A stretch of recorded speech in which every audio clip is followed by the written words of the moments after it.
The Horse of the Invisible. A Tale of Carnacki, the Ghost Finder. Narrated by Sean Charles for Nightshade Audio. I had that afternoon received an invitation from Carnacki. When I reached his place I found him sitting alone. As I came into the room he rose with a perceptibly stiff movement and extended his left hand. His face seemed to be badly scarred and bruised, and his right hand was bandaged. He shook hands and offered me his paper, which I refused. Then he passed me a handful of photographs and returned to his reading. Now that is just Carnacki. Not a word had come from him, and not a question from me. He would tell us all about it later. I spent about half an hour looking at the photographs, which were chiefly snaps, some by flashlight, of an extraordinarily pretty girl. Though in some of the photographs it was wonderful that her prettiness was so evident, for so frightened and startled was her expression, that it was difficult not to believe that she had been photographed in the presence of some imminent and overwhelming danger. The bulk of the photographs were of interiors of different rooms and passages, and in every one the girl might be seen, either full length or in the distance or closer, with perhaps little more than a hand or arm or portion of the head or dress included in the photograph. All of these had been evidently taken with some definite aim that did not have for its first purpose the picturing of the girl, but obviously of her surroundings, and they made me very curious, as you can imagine. Near the bottom of the pile, however, I came upon something definitely extraordinary. It was a photograph of the girl standing abrupt and clear in the great blaze of a flashlight, as was plain to be seen. Her face was turned a little upward, as if she had been frightened suddenly by some noise. Directly above her, as though half-formed and coming down out of the shadows, was the shape of a single enormous hoof. I examined this photograph for a long time without understanding it more than it had probably to do with some queer case in which Carnacki was interested. When Jessup, Arkwright and Taylor came in, Carnacki quietly held out his hand for the photographs, which I returned in the same spirit, and afterward we all went in to dinner. When we had spent a quiet hour at the table, we pulled our chairs round and made ourselves snug, and Carnacki began. "I've been north," he said, speaking slowly and painfully between puffs at his pipe. "Up to Hisgins of East Lancashire. It has been a pretty strange business all round, as I fancy you chaps will think when I have finished. I knew before I went something about the horse story, as I have heard it called, but I never thought of it coming my way somehow. Also, I know now that I never considered it seriously, in spite of my rule always to keep an open mind. Funny creatures, we humans. Well, I got a wire asking for an appointment, which of course told me that there was some trouble. On the date I fixed, old Captain Hisgins himself came up to see me. He told me a great many new details about the horse story, though naturally I had always known the main points, and understood that if the first child were a girl, that girl would be haunted by the horse during her courtship. It is, as you can see already, an extraordinary story, and though I have always known about it, I have never thought it to be anything more than an old-time legend, as I have already hinted. You see, for 7 generations, the Hisgins family have had men children for their firstborn, and even the Hisginses themselves had long considered the tale to be little more than a myth. To come to the present, the eldest child of the reigning family is a girl, and she has been often teased and warned in jest by her friends and relations that she is the first girl to be the eldest for 7 generations, and that she would have to keep her men friends at arm's length or go into nunnery if she hoped to escape the haunting. And this, I think, shows us how thoroughly the tale had grown to be considered as nothing worthy of the least serious thought. Don't you think so? 2 months ago, Miss Hisgins became engaged to Beaumont, a young naval officer, and on the evening of the very day of the engagement, before it was even formally announced, a most extraordinary thing happened which resulted in Captain Hisgins making the appointment, and my ultimately going down to their place to look into the thing. From the old family records and papers that were entrusted to me, I found that there could be no possible doubt that prior to something like 150 years ago, there were some very extraordinary and disagreeable coincidences, to put the thing in the least emotional way. In the whole of the 2 centuries prior to that date, there were 5 firstborn girls out of a total of 7 generations of the family. Each of these girls grew up to maidenhood, and each became engaged, and each one died during the period of engagement, 2 by suicide, 1 by falling from a window, 1 from a broken heart, presumably heart failure, owing to sudden shock through fright. The 5th girl was killed one evening in the park round the house, but just how there seemed to be no exact knowledge, only that there was an impression that she had been kicked by a horse. She was dead when found. Now, you see, all of these deaths might be attributed in a way, even the suicides, to natural causes. I mean as distinct from supernatural. You see? Yet, in every case the maidens had undoubtedly suffered some extraordinary and terrifying experiences during their various courtships, for in all of the records there was mention either of a neighing or of an unseen horse, or of the sounds of an invisible horse galloping, as well as many other peculiar and quite inexplicable manifestations. You begin to understand now, I think, just how extraordinary a business it was that I was asked to look into.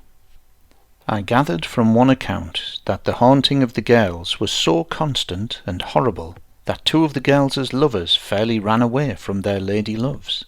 And I think it was this, more than anything else, that made me feel that there had been something more in it than a mere succession of uncomfortable coincidences. I got hold of these facts before I had been many hours in the house, and after this I went pretty carefully into the details of the thing that happened on the night of Miss Hisgins's engagement to Beaumont. It seems that the 2 of them were going through the big lower corridor just after dusk, and before the lamps had been lighted. There had been a sudden, horrible neighing in the corridor close to them. Immediately afterward, Beaumont received a tremendous blow or kick, which broke his right forearm. Then the rest of the family and the servants came running to know what was wrong. Lights were brought and the corridor and, afterward, the whole house searched, but nothing unusual was found. You can imagine the excitement in the house and the half-incredulous, half-believing talk about the old legend. Then, later in the middle of the night, the old captain was waked by the sound of a great horse galloping round and round the house. Several times after this, both Beaumont and the girl said that they had heard the sounds of hoofs near to them after dusk, in several of the rooms and corridors. 3 nights later, Beaumont was waked by a strange neighing in the night time, seeming to come from the direction of his sweetheart's bedroom. He ran hurriedly for her father, and the 2 of them raced to her room. They found her awake and ill with sheer terror, having been awakened by the neighing, seemingly close to her bed. The night before I arrived, there had been a fresh happening, and they were all in a frightfully nervy state, as you can imagine. I spent most of the first day, as I have hinted, in getting hold of details. But after dinner I slacked off, and played billiards all the evening with Beaumont and Miss Hisgins. We stopped about 10 o'clock, and had coffee, and I got Beaumont to give me full particulars about the thing that had happened the evening before. He and Miss Hisgins had been sitting quietly in her aunt's boudoir, whilst the old lady had chaperoned them behind a book. It was growing dusk, and the lamp was at her end of the table. The rest of the house was not yet lit, as the evening had come earlier than usual. Well, it seems that the door into the hall was open, and suddenly the girl said, "Hush! What's that?" They both listened, and then Beaumont heard it, the sound of a horse outside of the front door. "Your father?" he suggested, but she reminded him that her father was not riding. Of course they were both ready to feel queer, as you can suppose, but Beaumont made an effort to shake this off, and went into the hall to see whether anyone was at the entrance. It was pretty dark in the hall, and he could see the glass panels of the inner draught door, clear-cut in the darkness of the hall. He walked over to the glass and looked through the drive beyond, but there was nothing in sight. He felt nervous and puzzled, and opened the inner door and went out to the carriage circle. Almost directly afterward the great hall door swung to with a crash behind him. He told me that he had a sudden awful feeling of having been trapped in somewhere. That is how he put it. He whirled around and gripped the door handle, but something seemed to be holding it with a vast grip on the other side. Then, before he could be fixed in his mind that this was so, he was able to turn the handle and open the door. He paused a moment in the doorway and peered into the hall, for he had hardly steadied his mind sufficiently to know whether he was really frightened or not. Then he heard his sweetheart blow him a kiss out of the greyness of the big, unlit hall, and he knew that she had followed him from the boudoir. He blew her a kiss back and stepped inside the doorway, meaning to go to her. And then, suddenly, in a flash of sickening knowledge, he knew that it was not his sweetheart who had blown him that kiss. He knew that something was trying to tempt him alone into the darkness, and that the girl had never left the boudoir. He jumped back, and in the same instant of time he heard the kiss again, nearer to him. He called out at the top of his voice, "Mary, stay in the boudoir. Don't move out of the boudoir until I come to you." He heard her call something in reply from the boudoir, and then he had struck a clump of a dozen or so matches, and was holding them above his head and looking round the hall. There was no one in it, but even as the matches burned out, there came the sounds of a great horse galloping down the empty drive. Now you see, both he and the girl had heard the sounds of the horse galloping, but when I questioned more closely, I found that the aunt had heard nothing, though it is true she is a bit deaf, and she was further back in the room. Of course, both he and Miss Hisgins had been in an extremely nervous state, and ready to hear anything. The door might have been slammed by a sudden puff of wind, owing to some inner door being opened. And as for the grip on the handle, that may have been nothing more than a snick catching. With regard to the kisses and the sounds of the horse galloping, I pointed out that these might have seemed ordinary enough sounds, if they had been only cool enough to reason. As I told him, and as he knew, the sounds of a horse galloping carry a long way on the wind, so that what he had heard might have been nothing more than a horse being ridden some distance away. And as for the kiss, plenty of quiet noises, the rustle of a paper or a leaf, have a somewhat similar sound, especially if one is in an overstrung condition and imagining things.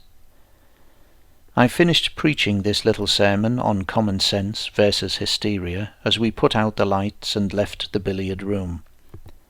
But neither Beaumont nor Miss Hisgins would agree that there had been any fancy on their parts.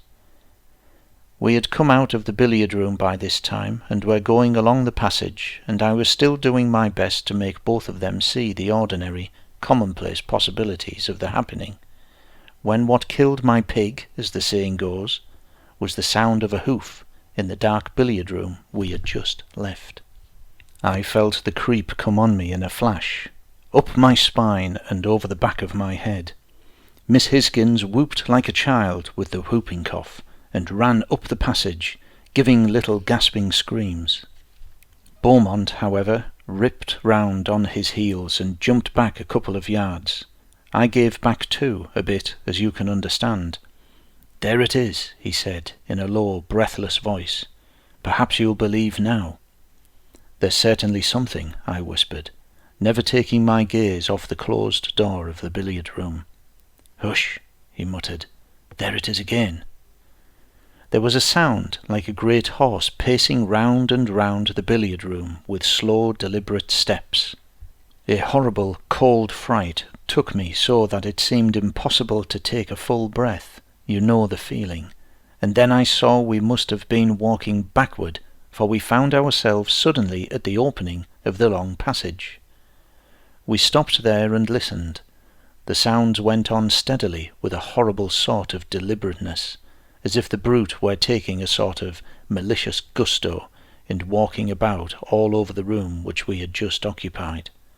Do you understand just what I mean? Then there was a pause and a long time of absolute quiet, except for an excited whispering from some of the people down in the big hall. The sound came plainly up the wide stairway. I fancy they were gathered around Miss Hisgins, with some notion of protecting her. I should think Beaumont and I stood there at the end of the passage for about 5 minutes, listening for any noise in the billiard room. Then I realized what a horrible funk I was in, and I said to him, "I'm going to see what's there." "So am I," he answered. He was pretty white, but he had heaps of pluck. I told him to wait 1 instant, and I made a dash into my bedroom and got my camera and flashlight. Then I ran back to Beaumont. He held out his hand to show me that he had his pistol, and I nodded, but whispered to him not to be too quick to shoot, as there might be some silly practical joking at work after all. He had got a lamp from a bracket in the upper hall which he was holding in the crook of his damaged arm, so that we had a good light. Then we went down the passage toward the billiard room, and you can imagine that we were a pretty nervous couple. All this time there had not been a sound, but abruptly, when we were within perhaps a couple of yards of the door, we heard the sudden clumping of a hoof on the solid parquet floor of the billiard room.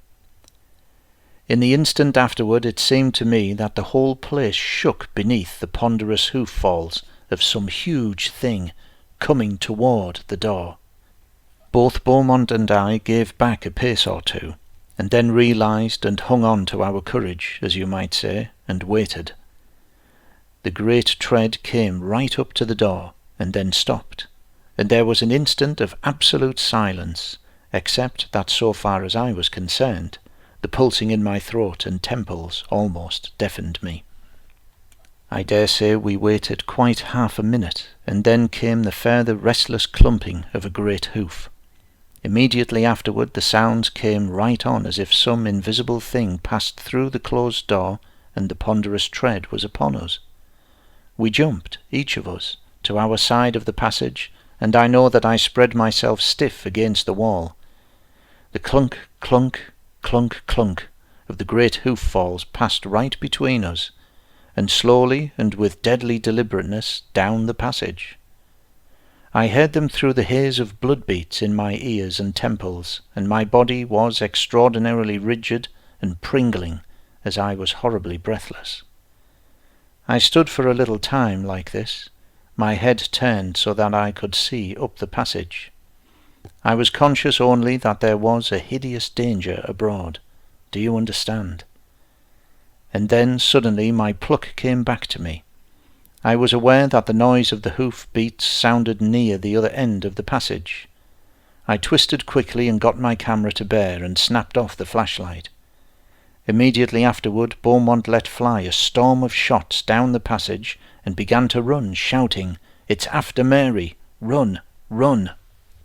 He rushed down the passage and I after him. We came out on the main landing and heard the sound of a hoof on the stairs, and after that, nothing. And from thence onward, nothing. Down below us in the big hall I could hear a number of the household round Miss Hisgins, who seemed to have fainted, and there were several of the servants clumped together a little way off, staring up at the main landing, and no one saying a single word. And about some 20 steps up the stairs was the old Captain Hisgins, with a drawn sword in his hand where he had halted, just below the last hoof sound. I think I never saw anything finer than the old man standing there between his daughter and that infernal thing. I dare say you can understand the queer feeling of horror I had at the passing that place on the stairs where the sounds had ceased. It was as if the monster were still standing there, invisible, and the peculiar thing was that we never heard another sound of the hoof, neither up or down the stairs. After they had taken Miss Hisgins to her room, I sent word that I should follow, so soon as they were ready for me. And presently, when a message came to tell me that I could come any time, I asked her father to give me a hand with my instrument box, and between us we carried it into the girl's bedroom. I had the bed pulled well out into the middle of the room, after which I erected the electric pentacle around the bed. Then I directed that lamps should be placed around the room, but that on no account must any light be made within the pentacle, neither must any one pass in or out. The girl's mother I had placed within the pentacle, and directed that her maid should sit without, ready to carry any message so as to make sure that Miss Hisgins did not have to leave the pentacle. I suggested also that the girl's father should stay the night in the room, and that he had better be armed. When I left the bedroom, I found Beaumont waiting outside the door in a miserable state of anxiety. I told him what I had done, and explained to him that Miss Hisgins was probably perfectly safe within the protection, but that in addition to her father remaining the night in the room, I intended to stand guard at the door. I told him that I should like him to keep me company, for I knew that he could never sleep, feeling as he did, and I should not be sorry to have a companion. Also, I wanted to have him under my own observation, for there was no doubt but that he was actually in greater danger in some ways than the girl. At least that was my opinion, and is still, as I think you will agree later. I asked him whether he would object to my drawing a pentacle round him for the night, and got him to agree. But I saw that he did not know whether to be superstitious about it, or to regard it as more a piece of foolish mumming. But he took it seriously enough when I gave him some particulars about the Black Veil case, when young Astor died. You remember, he said it was a piece of silly superstition, and stayed outside. Poor devil! The night passed quietly enough, until a little while before dawn, when we both heard the sounds of a great horse galloping round and round the house, just as old Captain Hisgins had described it. You can imagine how queer it made me feel, and directly afterward I heard someone stir within the bedroom. I knocked at the door, for I was uneasy, and the captain came. I asked whether everything was right, to which he replied yes, and immediately asked me whether I had heard the galloping, so that I knew he had heard them also. I suggested that it might be well to leave the bedroom door open a little until the dawn came in, as there was certainly something abroad. This was done, and he went back into the room, to be near his wife and daughter. I had better say here that I was doubtful whether there was any value in the defence about Miss Hisgins, for what I termed the personal sounds of the manifestation were so extraordinarily material that I was inclined to parallel the case with that one of Harford's, where the hand of the child kept materializing within the pentacle and patting the floor. As you will remember, that was a hideous business. Yet, as it chanced, nothing further happened, and so soon as daylight had fully come, we all went off to bed. Beaumont knocked me up about midday, and I went down and made breakfast into lunch. Miss Hisgins was there, and seemed in very fair spirits, considering. She told me that I had made her feel almost safe for the first time for days.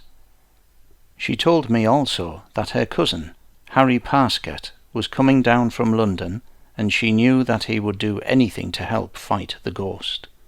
And after that she and Beaumont went out into the grounds to have a little time together. I had a walk in the grounds myself, and went round the house, but saw no traces of hoof marks, and after that I spent the rest of the day making an examination of the house, but found nothing. I made an end of my search before dark, and went to my room to dress for dinner. When I got down, the cousin had just arrived, and I found him one of the nicest men I have met for a long time. A chap with a tremendous amount of pluck, and the particular kind of man I like to have with me in a bad case like the one I was on. I could see that what puzzled him most was our belief in the genuineness of the haunting, and I found myself almost wanting something to happen, just to show him how true it was.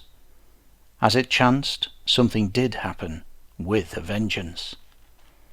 Beaumont and Miss Hisgins had gone out for a stroll just before the dusk, and Captain Hisgins asked me to come into his study for a short chat, whilst Parkset went upstairs with his traps, for he had no man with him.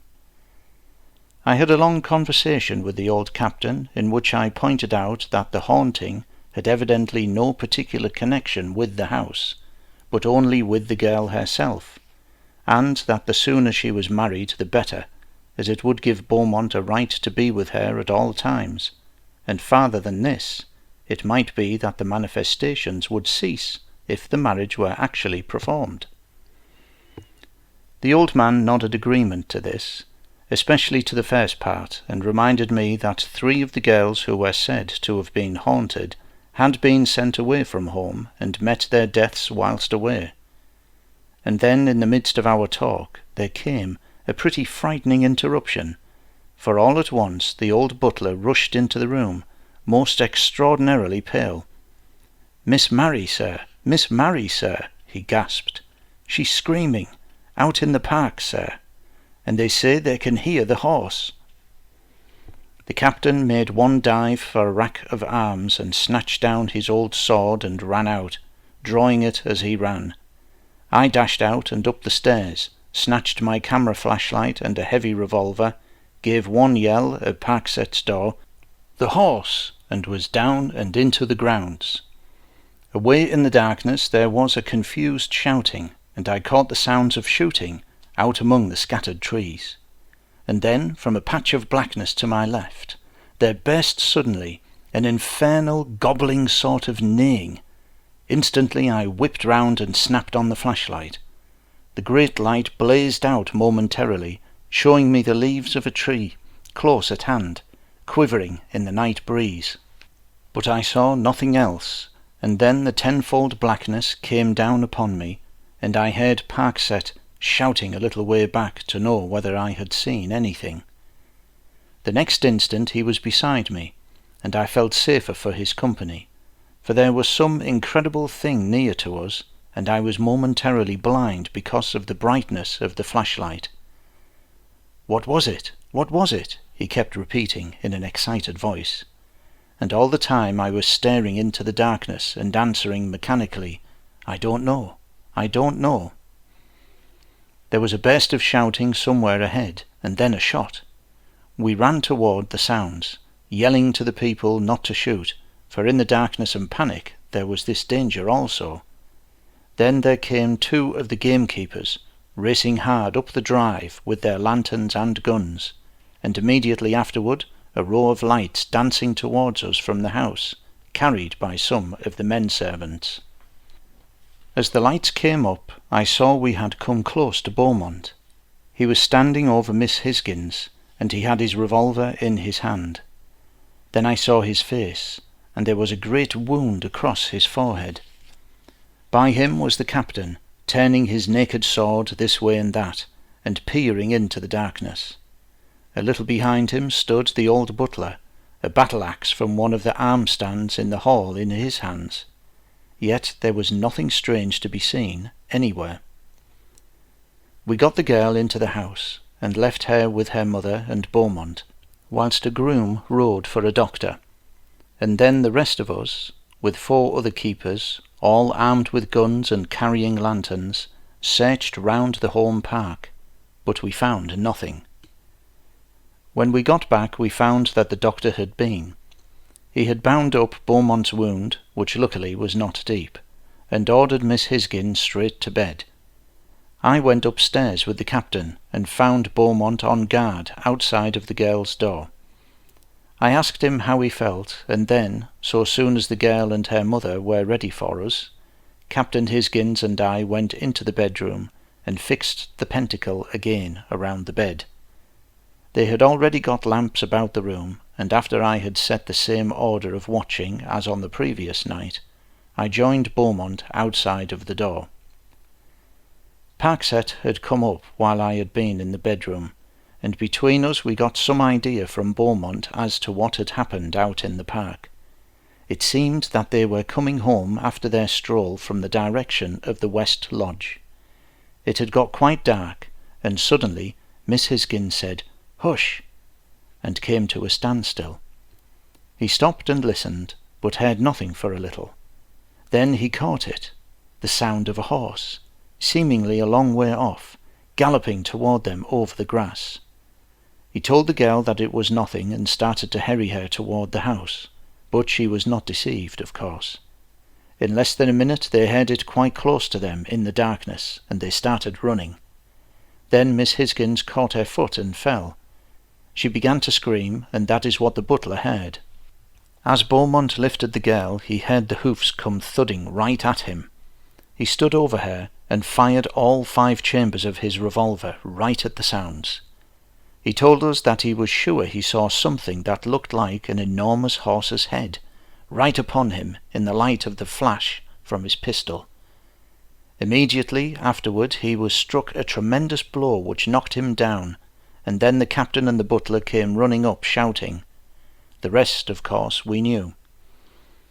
About 10 o'clock the butler brought us up a tray, for which I was very glad, as the night before I had got rather hungry. I warned Beaumont, however, to be very particular not to drink any spirits, and I also made him give me his pipe and matches. At midnight I drew a pentacle around him and Parsket, and I sat one on each side of him, outside the pentacle, for I had no fear that there would be any manifestation made against anyone except Beaumont or Miss Hisgins. After that we kept pretty quiet. The passage was lit by a big lamp at each end, so that we had plenty of light, and we were all armed, Beaumont and I with revolvers, and Parsket with a shotgun. In addition to my weapon, I had my camera and flashlight. Now and again we talked in whispers, and twice the captain came out of the bedroom to have a word with us. About 1:30 we had all grown very silent, and suddenly, about 20 minutes later, I held up my hand, silently, for there seemed to be a sound of galloping out in the night. I knocked on the bedroom door for the captain to open it, and when he came I whispered to him that we thought we heard the horse. For some time we stayed listening, and both Parsket and the captain thought they heard it. But now I was not so sure, neither was Beaumont. Yet afterward I thought I heard it again. I told Captain Hisgins I thought he had better go into the bedroom and leave the door a little open, and this he did. But from that time onward we heard nothing, and presently the dawn came in, and we all went, very thankfully, to bed. When I was called at lunchtime, I had a little surprise, for Captain Hisgins told me that they had held a family council, and had decided to take my advice and have the marriage without a day's more delay. Beaumont was already on his way to London to get a special licence, and they hoped to have the wedding the next day. This pleased me, for it seemed the sanest thing to be done in the extraordinary circumstances, and meanwhile I should continue my investigations. But until the marriage was accomplished, my chief thought was to keep Miss Hisgins near to me. After lunch I thought I would take a few experimental photographs of Miss Hisgins and her surroundings. Sometimes the camera sees things that would seem very strange to normal human eyesight. With this intention, and partly to make an excuse to keep her in my company as much as possible, I asked Miss Hisgins to join me in my experiments. She seemed glad to do this, and I spent several hours with her, wandering all over the house, from room to room, and whenever the impulse came, I took a flashlight of her and the room or the corridor in which we chanced to be in at that moment. After we'd gone right through the house in this fashion, I asked her whether she felt sufficiently brave to repeat the experiments in the cellars. She said yes, and so I rooted out Captain Hisgins and Parsket, for I was not going to take her even into what you might call artificial darkness, without help and companionship at hand. When we were ready, we went down into the wine cellar, Captain Hisgins carrying a shotgun, and Parsket a specially prepared background and a lantern. I got the girl to stand in the middle of the cellar, whilst Parsket and the captain held out the background behind her. Then I fired off the flashlight, and we went into the cellar where we repeated the experiment. Then in the third cellar, a tremendous pitch-dark place, something extraordinary and horrible manifested itself. I had stationed Miss Hisgins in the centre of the place, with her father and Parsket holding the background as before. When all was ready, and just as I pressed the trigger of the flash, there came in the cellar that dreadful gobbling neighing that I had heard out in the park. It seemed to come from somewhere above the girl, and in the glare of the sudden light I saw that she was staring tensely upward, but at no visible thing. And then, in the succeeding comparative darkness, I was shouting to the captain and Parsket to run Miss Hisgins out into the daylight. This was done instantly, and I shut and locked the door afterwards, making the first and eighth signs of the Samar ritual opposite to each post and connecting them across the threshold with a triple line. In the meanwhile, Parsket and Captain Hisgins carried the girl to her mother and left her there, in a half-fainting condition, whilst I stayed on guard outside of the cellar door, feeling pretty horrible, for I knew that there was some disgusting thing inside, and along with this feeling there was a sense of half-ashamedness, rather miserable, you know, because I had exposed Miss Hisgins to the danger. I had got the captain's shotgun, and when he and Parsket came down again they were each carrying guns and lanterns. I could not possibly tell you the utter relief of spirit and body that came to me when I heard them coming, but just try to imagine what it was like, standing outside of that cellar, can you? I remember noticing, just before I went to unlock the door, how white and ghastly Parsket looked, and the old captain was grey-looking, and I wondered whether my face was like theirs. And this, you know, had its own distinct effect upon my nerves, for it seemed to bring the beastliness of the thing bashed down onto me in a fresh way. I know it was only sheer willpower that carried me up to the door and made me turn the key. I paused one little moment, and then with a nervy jerk sent the door wide open and held my lantern over my head. Parsket and the captain came one on each side of me and held up their own lanterns, but the place was absolutely empty. Of course I did not trust to a casual look of this kind, but spent several hours with the help of the two others in sounding out every square foot of the floor, ceiling, and walls. Yet in the end I had to admit that the place itself was absolutely normal, and so we came away. But I sealed the door, and outside, opposite each doorpost, I made the first and last signs of the Samar ritual, joining them as before with a triple line. Can you imagine what it was like, searching that cellar? When we got upstairs, I inquired very anxiously how Miss Hisgins was, and the girl came out herself to tell me that she was all right, and that I was not to trouble about her, or to blame myself, as I told her I had been doing. I felt happier then, and went off to dress for dinner, and after that was done, Parsket and I took one of the bathrooms to develop the negatives that I had been taking. Yet none of the plates had anything to tell us, until we came to the one that was taken in the cellar. Parsket was developing, and I had taken a batch of the fixed plates out into the lamplight to examine them. I had just gone carefully through the lot when I heard a shout from Parsket, and when I ran to him, he was looking at a partly developed negative which he was holding up to the red lamp. It showed the girl plainly, looking upward as I had seen her, but the thing that astonished me was the shadow of an enormous hoof right above her, as if it were coming down upon her out of the shadows. And you know, I had run her bang into that danger. That was the thought that was chief in my mind. As soon as the developing was complete, I fixed the plate and examined it carefully in a good light. There was no doubt about it at all. The thing above Miss Hisgins was an enormous shadowy hoof. Yet I was no nearer to coming to any definite knowledge, and the only thing that I could do was to warn Parsket to say nothing about it to the girl, for it would only increase her fright. But I showed the thing to her father, for I considered it right that he should know. That night we took the same precautions for Miss Hisgins' safety as on the 2 previous nights, and Parsket kept me company. Yet the dawn came in without anything unusual having happened, and I went off to bed.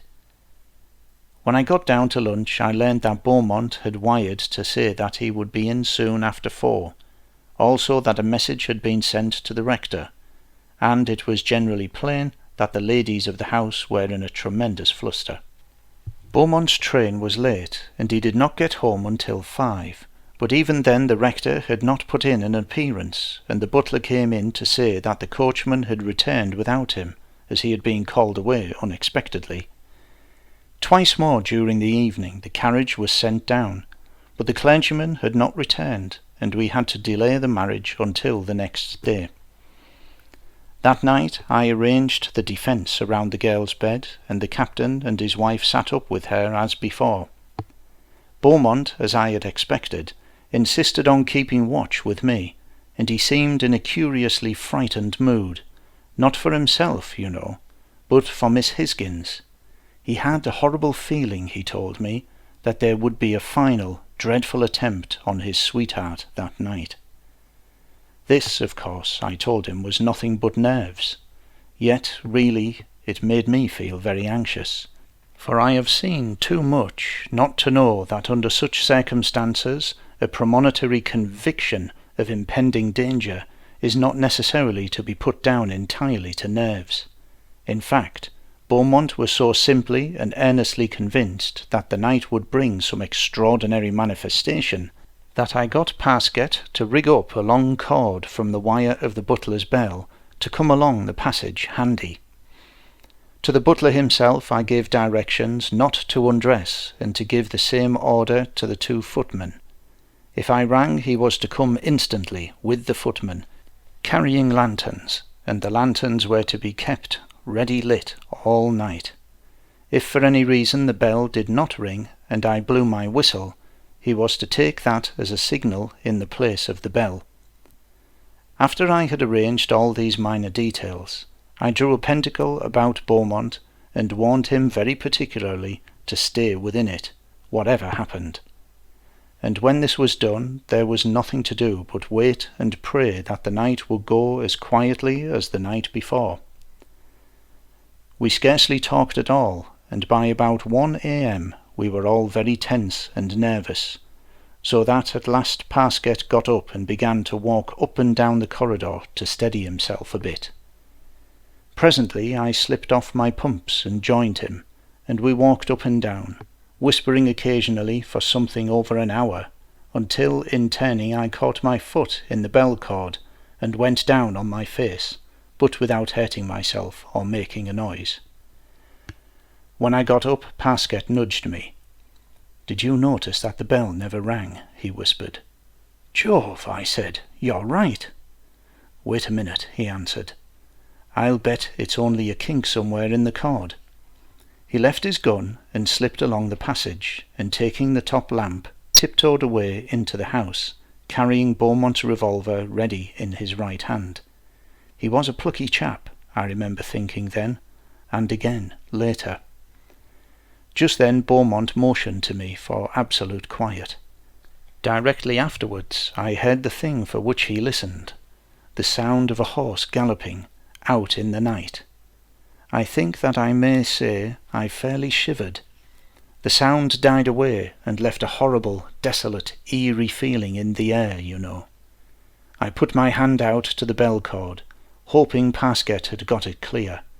Then I waited, glancing before and behind. Perhaps 2 minutes passed, full of what seemed like an almost unearthly quiet, and then, suddenly, down the corridor at the lighted end, there sounded the clumping of a great hoof, and instantly the lamp was thrown with a tremendous crash, and we were in the dark. I tugged hard on the cord and blew the whistle. Then I raised my snapshot and fired the flashlight. The corridor blazed into brilliant light, but there was nothing, and then the darkness fell like thunder. I heard the captain at the bedroom door and shouted to him to bring out a lamp, quick, but instead something started to kick the door, and I heard the captain shouting within the bedroom, and then the screaming of the women. I had a sudden horrible fear that the monster had got into the bedroom, but in the same instant from up the corridor there came abruptly the vile gobbling neighing that we had heard in the park and the cellar. I blew the whistle again and groped blindly for the bell cord, shouting to Beaumont to stay in the pentacle, whatever happened. I yelled again to the captain to bring out a lamp, and there came a smashing sound against the bedroom door. Then I had my matches in my hand to get some light before that incredible, unseen monster was upon us. The match scraped on the box, and flared up dully in the same instant I heard a faint sound behind me. I whipped round in a kind of mad terror, and saw something in the light of the match, a monstrous horse-head close to Beaumont. "Look out, Beaumont!" I shouted in a sort of scream. "It's behind you!" The match went out abruptly, and instantly there came the huge bang of Pasket's double barrel, both barrels at once, fired evidently single-handed by Beaumont close to my ear, as it seemed. I caught a momentary glimpse of the great head in the flash, and of an enormous hoof amid the belch of fire and smoke seeming to be descending upon Beaumont. In the same instant I fired 3 chambers of my revolver. There was the sound of a dull blow, and then that horrible gobbling neigh broke out close to me. I fired twice at the sound. Immediately afterwards something struck me, and I was knocked backward. I got onto my knees and shouted for help at the top of my voice.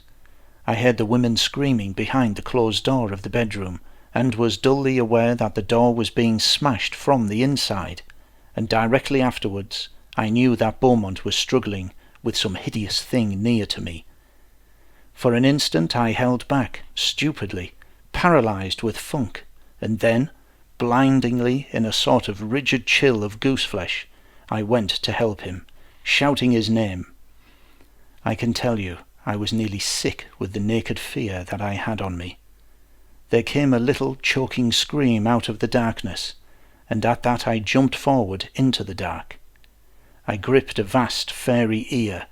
Then something struck me another great blow, knocking me sick. I hit back, weak and blind, and gripped with my other hand at the incredible thing. Abruptly I was dimly aware of a tremendous crash behind me, and a great burst of light. There were other lights in the passage, and a noise of feet and shouting. My hand grips were torn from the thing they held. I shut my eyes stupidly, and heard a loud yell above me, and then a heavy blow, like a butcher chopping meat, and then something fell upon me. I was helped to my knees by the captain and the butler. On the floor lay an enormous horse head, out of which protruded a man's trunk and legs. On the wrists were fixed great hoofs. It was the monster. The captain cut something with the sword that he held in his hand, and stooped and lifted off the mask, for that is what it was. I saw the face then of the man who had worn it. It was Parsket. He had a bad wound across his forehead where the captain's sword had bit through the mask. I looked bewilderedly from him to Beaumont, who was sitting up, leaning against the wall of the corridor. Then I stared at Parsket again. "By Jove," I said at last, and then I was quiet, for I was so ashamed for the man. You can understand, can't you? And he was opening his eyes, and I had grown so to like him.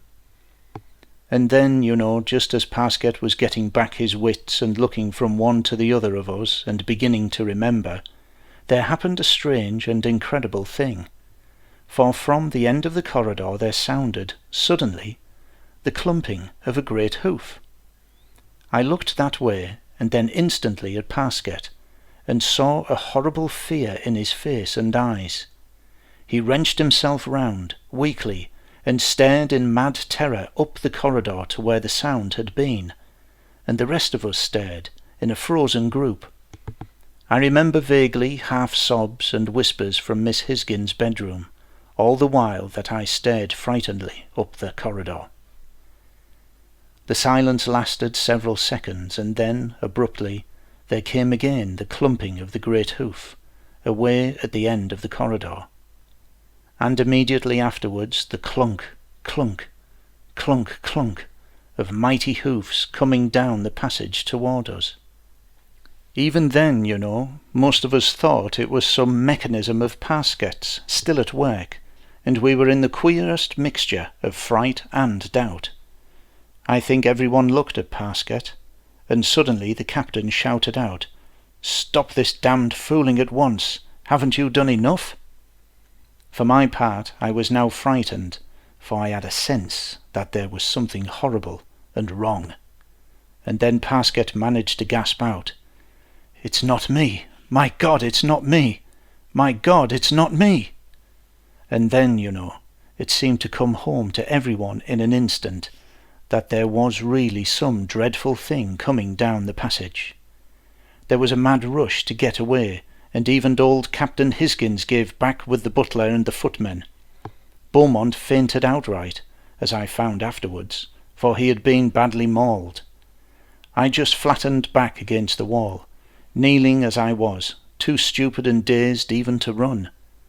And almost in the same instant the ponderous hoof-falls sounded close to me, and seeming to shake the solid floor as they passed. Abruptly the great sound ceased, and I knew in a sort of sick fashion that the thing had halted opposite to the door of the girl's bedroom. And then I was aware that Parsket was standing, rocking in the doorway, with his arms spread across so as to fill the doorway with his body. Parsket was extraordinarily pale, and the blood was running down his face from the wound in his forehead. And then I noticed that he seemed to be looking at something in the passage with a peculiar, desperate, fixed, incredibly masterful gaze. But there was really nothing to be seen. And suddenly the clunk, clunk, clunk recommenced and passed onward down the passage. In the same moment Parsket pitched forward out of the doorway onto his face. There were shouts from the huddle of men down the passage, and the 2 footmen and the butler simply ran, carrying their lanterns. But the captain went against the side wall with his back, and put the lamp he was carrying over his head. The dull tread of the horse went past him, and left him unharmed, and I heard the monstrous hoof-falls going away and away through the quiet house, and after that a dead silence. Then the captain moved and came toward us, very slow and shaky, and with an extraordinarily grey face. I crept toward Parsket, and the captain came to help me. We turned him over, and, I knew in a moment that he was dead. but you can imagine what a feeling it sent through me. I looked at the captain, and suddenly he said, that, and I know that he was trying to tell me that Parksett had stood between his daughter and whatever it was that had gone down the passage. I stood up and steadied him, though I was not very steady myself, and suddenly his face began to work, and he went down onto his knees by Parksett and cried like some shaken child. Then the women came out of the doorway of the bedroom, and I turned away and left him to them, whilst I went over to Beaumont. That is practically the whole story, and the only thing that is left to me is to try and explain some of the puzzling parts here and there. Perhaps you have seen that Parksett was in love with Miss Hisgins, and this fact is the key to a good deal that was extraordinary. He was doubtless responsible for some portions of the haunting, in fact I think for nearly everything, but, you know, I can prove nothing, and what I have to tell you is chiefly the result of deduction.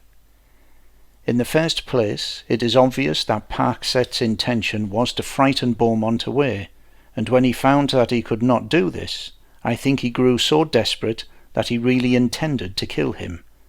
I hate to say this, but the facts force me to think so. I am quite certain that it was Parksett who broke Beaumont's arm. He knew all the details of the so-called horse legend, and got the idea to work upon the old story for his own end. He evidently had some method of slipping in and out of the house, probably through one of the many French windows, or possibly he had a key to one or two of the garden doors, and when he was supposed to be away, he was really coming down on the quiet and hiding somewhere in the neighbourhood. The incident of the kiss in the dark hall I put down to sheer nervous imaginings on the part of Beaumont and Miss Hisgins, yet I must say that the sound of the horse outside of the front door is a little difficult to explain away. But I am still inclined to keep to my first idea on this point, that there was nothing really unnatural about it. The hoof sounds in the billiard room and down the passage were done by Parksett from the floor below, by bumping up against the panelled ceiling with a block of wood tied to one of the window hooks. I proved this by an examination which showed the dents in the woodwork. The sounds of the horse galloping around the house were possibly made also by Parksett, who must have had a horse tied up in the plantation nearby, unless indeed he made the sounds himself, but I do not see how he could have gone fast enough to produce the illusion. In any case, I don't feel perfect certainty on that point. I failed to find any hoof marks, as you remember. The gobbling neighing in the park was a ventriloquial achievement on the part of Parksett, and the attack out there on Beaumont was also by him, so that when I thought he was in his bedroom, he must have been outside all the time, and joined me after I ran out of the front door. This is almost probable. I mean that Parksett was the cause, for if it had been something more serious, he would certainly have given up his foolishness, knowing that there were no longer any need for it. I cannot imagine how he escaped being shot, both then and in the last mad action of which I have just told you. He was enormously without fear of any kind for himself, as you can see.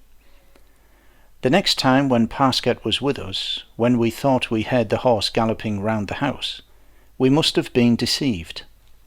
No one was very sure, except, of course, Parksett, who would naturally encourage the belief. The neighing in the cellar is where I consider there came the first suspicion into Parskett's mind that there was something more at work than his sham haunting. The neighing was done by him in the same way that he did it in the park, but when I remember how ghastly he looked, I feel sure that the sounds must have had some infernal quality added to them, which frightened the man himself. Yet later he would persuade himself that he had been getting fanciful. Of course, I must not forget that the effect upon Miss Hisgins must have made him feel pretty miserable. Then, about the clergyman being called away, we found out afterwards that it was a bogus errand, or rather call, and it is apparent that Parsket was at the bottom of this, so as to get a few more hours in which to achieve his end, and what was a very little imagination will show you. For he had found out that Beaumont would not be frightened away. I hate to think this, but I'm bound to. Anyway, it is obvious that the man was temporarily a bit off his normal balance. Love is a queer disease. Then there is no doubt at all but that Parsket left the cord to the butler's bell hitched somewhere so as to give him an excuse to slip away naturally to clear it. This also gave him the opportunity to remove one of the passage lamps. Then he had only to smash the other, and the passage was in utter darkness for him to make the attempt on Beaumont. In the same way it was he who locked the door of the bedroom and took the key. It was in his pocket. This prevented the captain from bringing the light and coming to the rescue. But Captain Hisgins broke down the door with the heavy fender curb, and it was his smashing the door that sounded so confusing and frightening in the darkness of the passage. The photograph of the monstrous hoof above Miss Hisgins in the cellar is one of the things that I am less sure about. It might have been faked by Parsket whilst I was out of the room, and this would have been easy enough to anyone who knew how. But, you know, it does not look like a fake. Yet there is as much evidence of probability that it was faked as against, and the thing is too vague for an examination to help to a definite decision, so that I will express no opinion one way or the other. It is certainly a horrible photograph. And now I come to the last dreadful thing. There's been no further manifestation of anything abnormal, so that there is an extraordinarily uncertainty in my conclusions. If we had not heard those last sounds, and if Parsket had not shown that enormous sense of fear, the whole of this case could be explained in the way in which I have shown. And in fact, as you have seen, I am of the opinion that almost all of it can be cleared up, but I see no way of going past the thing we heard at the last, and the fear that Parsket showed. His death, no, that proves nothing. At the inquest it was described somewhat untechnically as due to a heart spasm. That is normal enough, and leaves us quite in the dark as to whether he died because he stood between the girl and some incredible thing of monstrosity. The look on Parkset's face, and the thing he called out when he heard the great hoof sounds coming down the passage, seemed to show that he had the sudden realization of what before then may have been nothing more than a horrible suspicion, and his fear and appreciation of some tremendous danger approaching was probably more keenly real than even mine. And then he did the one fine, great thing. And the cause, I said. What caused it? Carnacki shook his head. God knows, he answered, with a peculiar, sincere reverence. If that thing was what it seemed to be, one might suggest an explanation which would not offend one's reason, but which may be utterly wrong. Yet I have thought, though it would take a long lecture on thought induction to get you to appreciate my reasons, that Parsket had produced what I might term a kind of induced haunting, a kind of induced simulation of his mental conceptions to his desperate thoughts and broodings. It is impossible to make it clearer in a few words. But the old story, I said. Why may not there have been something in that? There may have been something in it, said Carnacki, but I do not think it had anything to do with this. I have not clearly thought out my reasons yet, but later I may be able to tell you why I think so. And the marriage, and the cellar, was there anything found there? Asked Taylor. Yes, the marriage was performed that day in spite of the tragedy, Carnacki told us. It was the wisest thing to do, considering the things that I cannot explain. Yes, I had the floor of that big cellar up, for I had a feeling I might find something there to give me some light. But there was nothing. You know, the whole thing is tremendous and extraordinary. I shall never forget the look on Parsket's face, and afterwards the disgusting sounds of those great hoofs going away through the quiet house. Carnacki stood up. "Out you go," he said in friendly fashion, using the recognized formula, and we went presently out into the quiet of the embankment, and so to our homes.